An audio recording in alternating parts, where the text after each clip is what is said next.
she said. "You're the only one I can trust. Please send $30,000 for my brother's Harvard admission." I believed her. The next day, she vanished, but 10 days later, I found her at the police station with her husband, both in handcuffs. I never thought a simple evening habit could change the way I looked at trust. For the past year, I had a routine. After work, I'd stop by a small coffee shop near my apartment. Nothing fancy, just a quiet place where I could unwind, sip something warm, and watch the day slow down. At 34, I wasn't chasing late nights or loud bars anymore. I just wanted a spot where I could feel grounded. It was on one of those evenings, when the shop had that soft buzz of people chatting and the scent of roasted beans lingering in the air, that she walked up to me. I remember it clearly.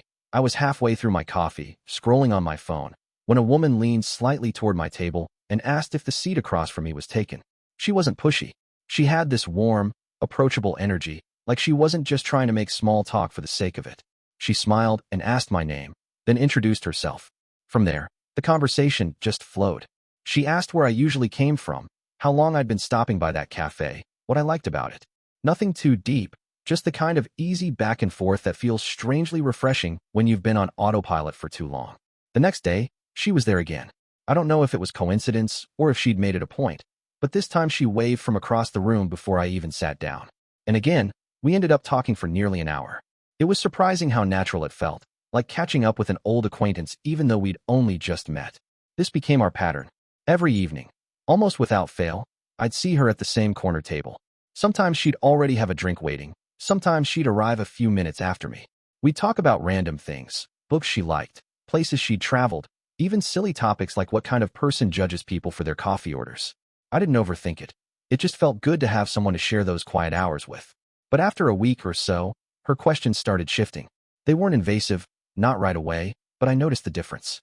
Instead of just asking about hobbies or favorite places, she began asking about where I lived. At first, I kept it vague. I just said it was not too far from here. She laughed, playfully accusing me of being secretive. Over the next few conversations, she circled back to it, teasing me about being too mysterious. She said if we were going to keep talking every evening, I should at least trust her enough to share something more personal. There was charm in the way she said it, never demanding, just lighthearted, but I could feel the pressure underneath. Part of me hesitated. I didn't know her beyond these coffee shop encounters, but another part of me thought, what's the harm? After all, she seemed genuine, and we were building a kind of rhythm that was hard to ignore. Eventually, I gave in. I told her which neighborhood I lived in, not my full address, but enough to satisfy her curiosity. That night, before we left, we exchanged numbers. She made a joke about how now she could finally text me instead of hoping to bump into me. She even joked about stopping by my place someday if I made good coffee. We both laughed, and I walked away thinking maybe this wasn't just a casual acquaintance anymore. It's strange how trust works. One day, someone is a stranger sipping coffee a few tables away, and before you know it, you're letting them into your routine, into pieces of your life. At the time, I thought it was the beginning of something promising. I had no idea it was the start of something else entirely. About 3 weeks into our routine, I had gotten comfortable with her presence in my evenings. We'd text occasionally during the day, mostly light conversations, funny memes, little check-ins, nothing too personal. If I'm being honest, I had started to look forward to it. After years of quiet routines, it felt good to have someone who seemed genuinely interested in my company. Then, one night, everything took a turn. It was just after midnight when my phone rang. I don't usually get calls that late, so the sound startled me awake. It was her. For a second, I considered not answering. Maybe she'd dialed me by mistake. But I picked up. Her voice was shaky, almost panicked. She apologized for calling so late, but said she had no one else to turn to. She told me her younger brother had just been accepted into Harvard, but they needed an immediate payment to secure his admission. $30,000. If they couldn't cover it by morning, she claimed, he'd lose his place. I was caught completely off guard. $30,000 wasn't pocket change. But the way she described it, her brother being brilliant, the family struggling to pull resources together, the future slipping away if this one deadline wasn't met. It sounded urgent, desperate. I asked her if she was sure about the amount, about the process. She insisted it was real. She said she'd been crying all night, that I was the only person she could think of who might help. Here's the part one wrestle with. Even now, I didn't stop to think it through. I didn't ask for time to verify. I didn't demand to speak to her brother or see official documents. Something about her voice, the urgency, the trust one thought we had built, it pushed me into action. She sent me a link through WhatsApp, saying it was the official payment portal. My mind told me it was strange, but my heart pushed the doubt aside. I typed in the numbers, transferred the money, and told her it was done. She broke into tears on the phone, thanking me, saying I had saved her brother's future, promising to pay me back. Then she said she'd call me in the morning once everything was settled. I hung up feeling oddly proud of myself, as if I had done something noble, something meaningful. I went back to bed, still half asleep, convincing myself that sometimes people are brought into your life for a reason, and maybe this was mine. The next morning, I called her. No answer. I tried again an hour later. Still nothing. By the afternoon, I was pacing around my apartment, replaying the night before in my head. I told myself she was probably exhausted or busy handling paperwork for her brother. By evening, my unease was turning into knots. I texted her multiple times, simple things like, "Hey, just checking in, and did everything go okay?" Nothing. The following day, her number went straight to voicemail. I opened our WhatsApp chat and noticed the link was still there, mocking me. I clicked on her profile, only to find her picture gone, her status blank. When I searched for her on social media, everything had vanished. Facebook, Instagram, even the casual travel photos she once showed me on her phone. That sinking realization hit me hard. She wasn't busy, and she wasn't ignoring me for personal reasons. She was gone. By the third day, I couldn't pretend anymore. My trust, my money, my belief in her, it all felt like it had been ripped away. I walked into the local police station, carrying nothing but my phone, screenshots of our messages, and a pit in my stomach that told me I'd been scammed. When I walked into the police station, I wasn't sure how seriously they'd take me. I half expected an officer to shrug and tell me it was my fault for being naive. But to my surprise, they listened. I sat across from a detective, explaining everything. How I'd met her at the coffee shop, how we talked every day, how she gained my trust. I showed them the chat logs, the WhatsApp link, the payment confirmation, even her phone number. The detective took notes without interrupting, nodding slowly as though he'd seen this pattern before. When I was done, he leaned back in his chair and said something I didn't expect. "You're not the first."